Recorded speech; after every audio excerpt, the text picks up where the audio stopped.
Au niveau du labo, on a trois, entre guillemets, grands outils. Un, c'est l'analyse physico-chimique, avec toute une série de paramètres qui vont permettre principalement de calculer ou d'analyser la fraîcheur du produit.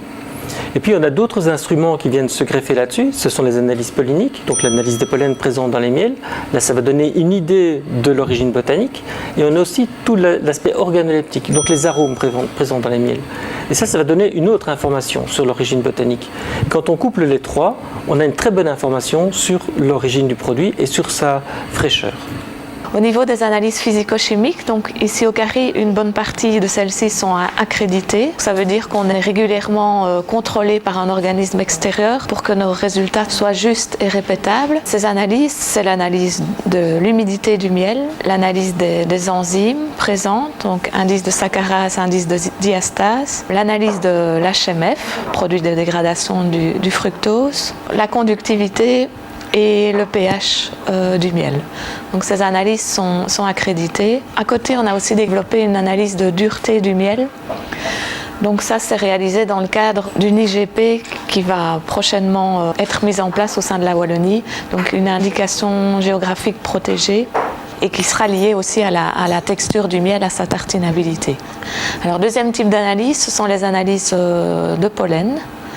Donc pour ça, on va prendre un échantillon de miel qu'on va diluer et regarder au microscope. On a ici une technicienne qui, par échantillon, va regarder et compter 500 grains de pollen dans le miel. Ça va nous donner des proportions de types de pollen qui sont dans le miel, donc proportions de colza, de fruitier, de ronces, de pissenlit. Et à partir des proportions qui sont établies, on va pouvoir nous définir quel type de miel, quelle origine florale on a pour le miel.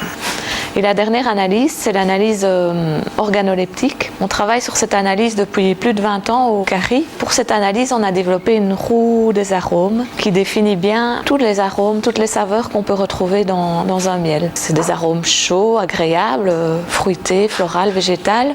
Mais en fonction des nectars qui sont butinés, on peut aussi avoir des arômes plus spécifiques, plus particuliers, comme des arômes chimiques ou des arômes plus animaux, plus gras, plus médicaments aussi. Ça nous permet de définir quelle est l'origine botanique du miel et c'est tout à fait lié au nectar qui a été butiné. Ce n'est pas des défauts liés au travail de l'apiculteur, c'est des arômes qui sont initialement présents dans le nectar.